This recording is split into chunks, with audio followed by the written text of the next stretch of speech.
तो सतलोक के अंदर परमात्मा ने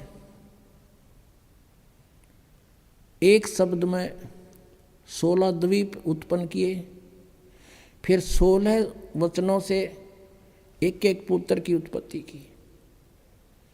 उसके बाद परमात्मा ने उन 16 पुत्रों में से जिसका नाम अचिंत था उससे कहा कि अचिंत अब तू सृष्टि रच।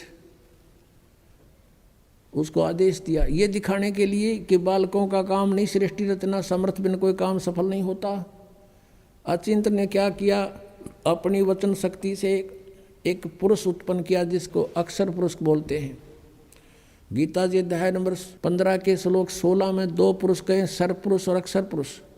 अब सरपुरुष और अक्षर पुरुष की उत्पत्ति बताई जा रही है कैसे हुई। अक्षर पुरुष की उत्पत्ति अचिंत ने अपने वचन से की, परमेश्वर के आदेश से। परमात्मा ने उसको इतनी शब्द शक्ति दे दी थी। अक्षर पुरुष जब उत्पन्न हो गया वो अपनी मनमर्जी से चल पड़ा। अचिंत ने कहा था मेरा सहयोग दे सृष्टि में, उसकी नहीं मानी। जा करके एक मान सरोवर है ऊपर अमृत जल से भरा हुआ, उसमें जाके छलांग लगाई नहाने के लिए और उसमें आनंद आया, सो गया। वहाँ श्वासों से शरीर नहीं है। अब वो सो गया था, अचिंत बैठा बैठा देखे, तब परमात्मा ने कहा कि बेटा समर्थ के बिना ये काम नहीं हो सकता और अब तू बैठ जा आसानी से। अब वहाँ गए परमात्मा ने, उस सत्य पुरुष ने, कबीर देव ने क्या किया, सरोवर से उसी जल से एक सरोवर से जल लिया, अपनी शक्ति से उसको एक अंडा बना दिया जैसे जादूगर बनाता है। उसको अंडे में एक आत्मा प्रवेश कर दी अपने वचन से। वो अंडा बहुत बड़ा था साइज में, वो गड़गड़ गड़गड़ करता हुआ नीचे को चला। उसकी अक्षर पुरुष की निंद्रा भंग होगी। अब कोई अधूरी निंद्रा में कोई जगा दे तो उसको बड़ा दुख सा होता है।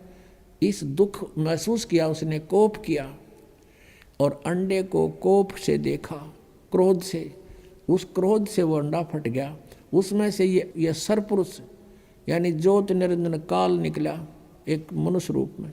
इन दोनों से कहा कि अक्षर पुरुष तुम निंद्रा में थे, आकाशवाणी की परमात्मा ने बाहर से, और तुम बाहर आओ, तुझे जगाने के लिए सब लीला की गई है, तू बाहर आओ। दोनों जने वो दोनों बाहर आ गए और उनसे कहा कि तुम अचिंत के द्वीप में रहो, तीनों एक द्वीप में।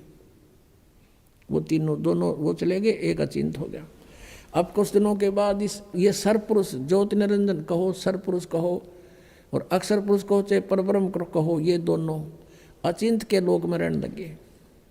कुछ दिनों के बाद ये सरपुरुष यानी ज्योति निरंजन कहो, इसे काल कहो, काल आगे जाके ही बनेगा। तो इस सरपुरुष ने सोचा हम तीन तो एक द्वीप में और अन्य हमारे भाई एक एक द्वीप में। उसके बाद परमात्मा ने क्या किया, हम सबकी उत्पत्ति कर दी। जितने आज हम यहाँ कीड़ी कुंजर हाथी मनुष्य राजा देव देवता जो भी हैं सभी की उत्पत्ति करके और सतलोक में सबको अलग अलग स्थान द्वीप दे दिए थे कि तुम रहो ठाठ से। तो इसको ये चिंता होगी, दुख हुआ, ईर्षा हुई कि हम तो तीनों एक लोक में, सारे सब अब अपने अलग अलग स्वतंत्र रह रहे हैं। तो इसने तप करना शुरू किया। 70 युग जब तप किया, प्रभु ने पूछा तू क्या चाहता है। परमेश्वर ने पूछा तू क्या चाहता है। इसने कहा कि हे पिता, हे परम पिता, मेरे लिए स्थान कम है, मुझे अलग से कोई स्थान दे दो। तो परमेश्वर ने इसको 21 ब्रह्मांड दे दिए। जैसे कोई धनी पिता अपने पुत्र को 21 प्लाट दे दे, अगले 21 प्लाट। वहाँ ये गया, रहने लगा। इसने देखा लेकिन वहाँ खाली पड़ा था, इसने सोचा कुछ कंस्ट्रक्शन हो। इसने 70 युग तब फिर किया। हम कैसे फंसे यहाँ पर, इस काल के साथ कैसे आ गए यहाँ इतने गंदे लोक में। हमने वहाँ पर गलती की थी। हमारे पिता ने हमारे को सब सुविधाएं दे रखी थी, कोई असुविधा नहीं थी किसी प्रकार की भी। हम अजर अमर थे, हम सदा युवा रहते थे, हमारे परिवार थे वहाँ पर, पूरे ग्रुप के ग्रुप, परिवार के परिवार थे। सतलोक में सृष्टि है ऐसी ही है, लेकिन वहाँ के हंस आत्मा है, वहाँ मृत्यु नहीं होती, बुढ़ापा नहीं होता, सदाबहार वृक्ष रहते हैं, कोई राग द्वेष नहीं, कोई भाई बंटवारा नहीं। और ये राधा स्वामी वाले जितने भी है सब कहते हैं सतलोक में तो प्रकाश ही प्रकाश है, वहाँ आत्मा परमात्मा में ऐसे मिल जाती है जैसे बूंद समुद्र में।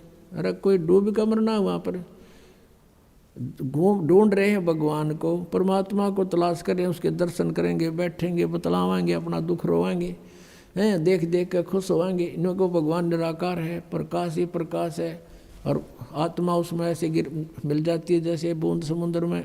ये तो एक डूब का मरने वाली बात होगी, है किसी में मत चलो, कहेंगे चलो समुद्र में डूब मरो भगवान मिलेगा, लो अभी ना जाओ। तो ये मूर्ख बना रखे हमने, उन नहीं पता है ना सतलोक का बेरा, इन जाने वालों ने पता है उड़ा जाना उड़ा कुछ है को नहीं है। तो बात बात वो बनाओ सुन लेते हैं श्रद्धालु। तो वहाँ पर सृष्टि है, एज इट इज है, भगवान मनुष्य दृश्य है, उसके रोम एक रोमकूप में करोड़ सूर्य मिला दे, करोड़ चंद्रमा, इतनी रोशनी उस मालिक के वहाँ के रूप में।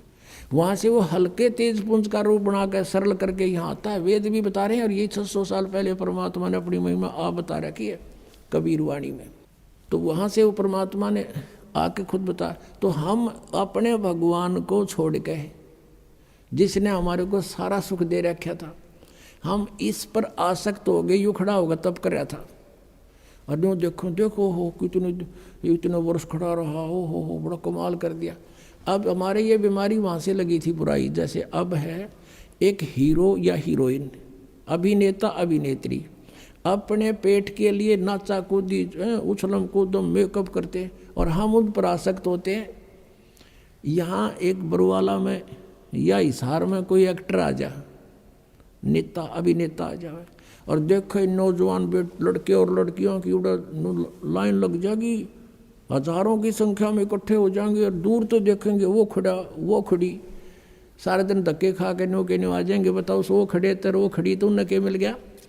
वो अपने पेट के लिए भटक रहे हैं, और हम उसको देख कर आसक्त हो रहे हैं, और कहते हैं मेरा फेवरेट वो है ये हीरो, फेवरेट।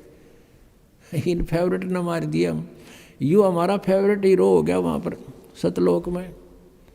और परमात्मा ने आकाशवाणी की कि बच्चों तुम इसने ना देखो, मस्त रहो, भक्ति करो, चैन से रहो, इसका कर्म ठीक नहीं है। ये परमात्मा ने इसको भी मना किया था, पर इसने ये माना नहीं। और हमें भी मना किया था कि इसकी तरफ ना ध्यान दो, तुम मस्त रहो, लेकिन हम ऊपर से तो सावधान हो गए, पर अंदर से कसक नहीं गई, इसके प्रति कति फिट हो गया, आकर्षित हो गए, अंदर से कसक बन गई जबरदस्त। वो तो अंतर्यामी सारी जानते हैं। जब इसने दूसरी बार तप किया तब पूछा भी क्या मांगता है तू? 70 युग तप किया।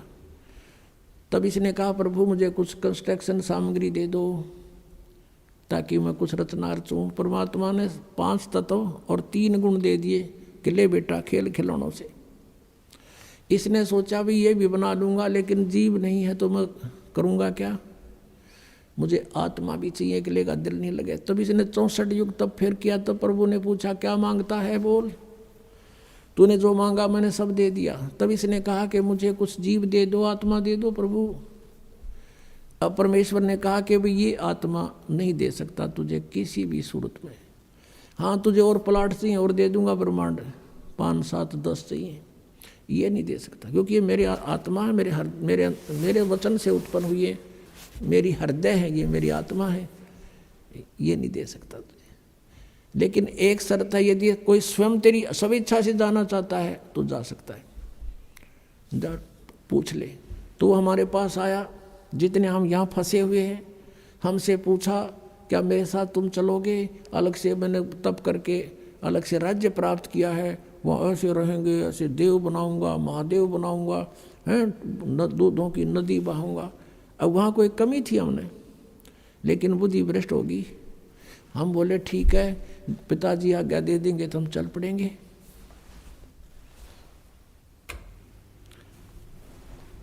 अब उसने परमेश्वर कबीर देव से कहा काल ने कि पिताजी कुछ आत्माएं मेरे साथ जाने को एग्री हैं। परमेश्वर ने कहा कि मेरे सामने स्वीकृति दिला दो। परमेश्वर आए वहाँ से स्वयं और हमारे पास आकर खड़े हो गए। परमेश्वर ने कहा कि बोलो भाई कौन जाना चाहता है इसके साथ, हाथ खड़ा करो। अब परमात्मा ने पहले तो हमें मना किया था कि इस पर आसक्त मत हो, हम शर्मिंदे हो गए, नीचे को मुँह कर लिया, कोई नहीं बोला, सन्नाटा छा गया।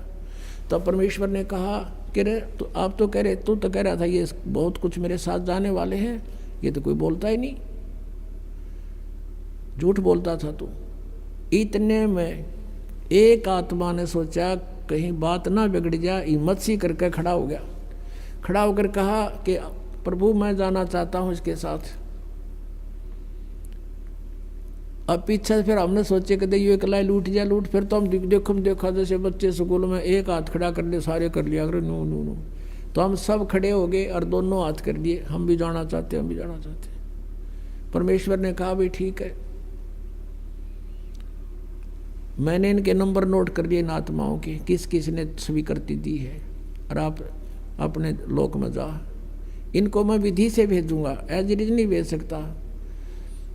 तो क्या किया परमात्मा ने, हमें बीज रूप बनाया सूक्ष्म, और जिसने सबसे पहले काल के साथ आने की स्वीकृति दी थी उसको एक लड़की का रूप बना दिया, युवा लड़की, युवती, खूबसूरत लड़की बना दिया, जो आगे चल के दुर्गा कल आई। और उसके अंदर हम सब आत्माओं को फीड कर दिया अपने वचन से, और उससे कहा कि बेटी मैंने तुझे सब शक्ति दे दी है, परमेश्वर कबीर देव जी ने कहा।